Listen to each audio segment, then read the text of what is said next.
May problema pala kami ngayon mga boss. Ito ang aming hydraulic winch. Ang kanyang directional control valve nagluloko. Dumagdag pa sa aming pressure ngayon itong maraming pasahero. Bungat na mayroong mataas na holiday dahil Holy Week. So since meron pang isang oras bago ang sunod nila na trip ay amin na itong titirahin. Tikas! Ang problema nito ay malakas ang ikot na pa-down pero ang pa-up ay mahina mga boss. Tikas! Yan, kitang-kitang pa-down yan at sobrang lakas. Normal lang ang kanyang ikot dyan. Malinit.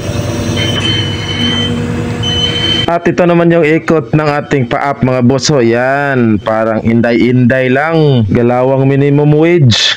So ito na nga at napagdesisyonan na namin na itong cylinder head ng ating spool sa ating directional control valve ang aming tatanggalin. Meron itong 4 na Allen bolt. Medyo may kalumaan na ang ating directional valve kaya mapupuno na itong Allen ng kalawang at saka pintura. So ito na at natanggal na ang kanyang head mga boss, no. Kasama pala ang kanyang spool doon sa head. Meron yung ball joint na nakakonekta sa ating spool. So nimula na nga namin ang mga visual checking na gagawin at meron kami nakita na dowel doon sa ilalim. So ito na nga yung spool na sinasabi ko mga boss, no. So parang pintuan lang to or parang piston lang to na may maraming mga groove at saka butas na siyang magbibigay ng direction ng ating hydraulic kung saan natin papasukin kung i-engage na natin up and down ang ating lever. So halos magkaparas lang talaga ang concept nito mga boss sa mga solenoid control valve ng ating mga hydraulic. Yung mga maliit na groove dyan mga boss, ayan yung mga parang piston ring na siyang mag-seld sa oil during sa pag-engage natin ng ating spool. So meron tong ball joint dyan sa ilalim mga boss na siyang magkoconnect sa ating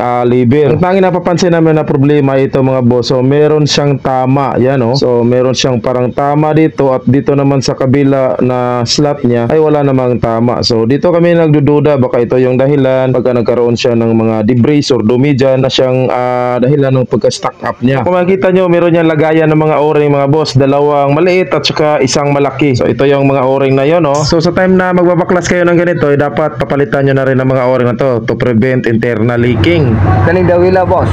Kita mo? Kani? So yan yung dowel na sinasabi ni Bostonit na sinasabi ko kanina sa inyo. Diyan kami nahihirapan. So ito na mga boss at nilinisan na nga namin tong loob ng ating silindro, mitang stopa at saka inairihan namin to mga boss, no. Tapos ngayon ay dinalagyan namin to ng hydraulic oil para maanod ang mga debris or mga dumi dyan sa ilalim. So sa punto na to ay binalik na namin sa pagkabit itong ating head at saka kasama ang kanyang spool yan. Dyan sa loob yan, meron yung spool mga boss. So ito yung pinaka-crucial na parts mga boss, no, kasi nahirapan kami sa pagkabit nitong spool kasi meron ngang dowel dyan sa ilalim, sa pinaka-ilalim niya. So hindi talaga siya totally na makalubog kasi nga naharangan siya ng dowel sa ilalim niya mga boss, no. So hindi namin mawari kung saan i-adjust tong dowel na to. Spring loaded naman siya. Buti na lang ay napansin namin tong plug dito mga boss, no. Yan yung housing ng dowel na may kasamang spring. So dyan ina-adjust siya ng dowel at ito na nga mga boss, na-adjust na namin yan at naluwagan at nakapasok na nga ang ating head at ang ating spool. Sa awa ng Diyos mga boss, no. Mga naka-anim kami na tanggal baklas at balik naman sa pag-observe kung paano talaga namin magawan to ng remedyo. Nahirapan kami sa kalisod mga boss kasi makapal ang kalawang at pintura doon sa cover o plug ng kanyang adjuster sa ating dowel. Kaya hindi talaga namin nakita na meron palang adjuster doon. So ito na, naging okay na kasi mga boss, no. Tinisting na namin ang app yan, sobrang lakas na. Okay, balik, pikas. Net, pikas net. So halos magkaparehas na ang lakas ng ikot ng up at saka down mga boss, no. Ito palang winch sa barko mga boss ay ginagamit to pang batak ng lubid at pang batak ng kadina sa angkla. So sana ay nakatulong to sa mga baguhan mga boss.